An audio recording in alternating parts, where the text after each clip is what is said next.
How to prevent double conversion tracking?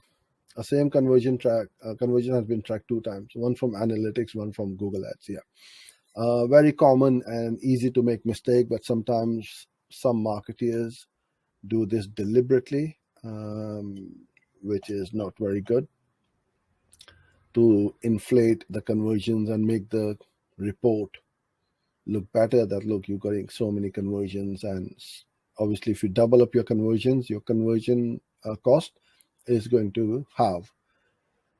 So what I would do is I will keep that Google Ads conversion as primary and make the Google Analytics, which is imported into Google Ads, as secondary. So it will not double count it, but you will see the Google Analytics conversion under the all conversions column, and the conversion column will only reflect the Google Ads one. So it's very easy to do.